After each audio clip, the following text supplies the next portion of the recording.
The federal agency responsible for issuing green cards and visas, U.S. Citizenship and Immigration Services, also known as USCIS, is now adding special agents with law enforcement authorities to assist in immigration enforcement. Agency is bringing on roughly 200 of these agents to look for fraud in immigration applications and make arrests, as well as carry guns. USCIS Director Joseph Edlow joins us now to discuss. Joseph, so great to have you with us this evening. Thank you very much. I'm hoping that you can tell us more about these 200 agents that are going to be recruited, because this is a kind of a change in what the department has traditionally done, which is really kind of a benefits agency, now turning into also an enforcement agency. How do you foresee really the inclusion of these 200 agents and the services that they'll provide to the agency? Well, thanks so much for having me. First of all, I would say that this agency has always been a law enforcement agency. The act of adjudicating a green card or making making the determination that someone's eligible for naturalization and citizenship is in and of itself an act of law enforcement. We've always had officers within fraud detection and national security units to go out there and find fraud. What this is doing is giving our officers an additional resource to really go after that fraud and to take these cases to their ultimate conclusion, which should be presentation for prosecution before U.S. attorneys' offices nationwide.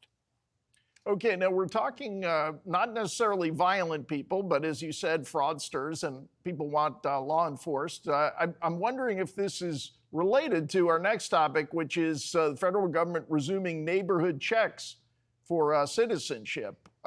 It's not really related to that. The neighborhood checks go to the citizenship integrity measures that we're looking at. A little known fact is that these neighborhood checks have been on the books since the 50s. They just haven't been used since the 90s. Instead, we've relied solely on database checks to determine base eligibility.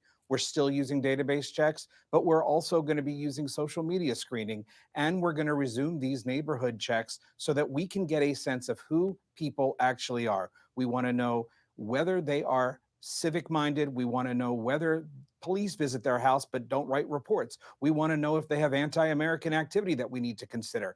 We just want to know who people are before they are given the ultimate right of becoming a U.S. citizen here in this country. I grew up in Maryland, right outside of the District of Columbia. And so the idea of neighborhood checks is really not a novel concept to me, because I can't tell you how many times someone came knocking on my door to ask about a neighbor who applied for a security clearance. Right. It's like a civil servant who wanted to kind of access special privileges of their own office. And I would have to kind of offer my own account of the quality and nature of that person's character. So this doesn't seem to be too far of a stretch. We do it in kind of other kind of sectors of our community already, particularly in that area. I want to ask you about the naturalization test to become a citizen, Joseph, because I understand that you think that it's maybe too easy. Right now, the test requires passage of getting 6 questions right out of 10. I actually was quizzing James earlier in between breaks. Okay.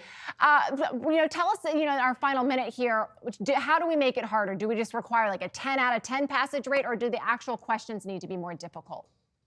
I think it's a combination of a lot of factors. At the end of the day, what I want to do is make sure that we are fully complying with the statutory requirements for naturalization. So we do want to relook at that test. We want to see if there's a better way to administer that test.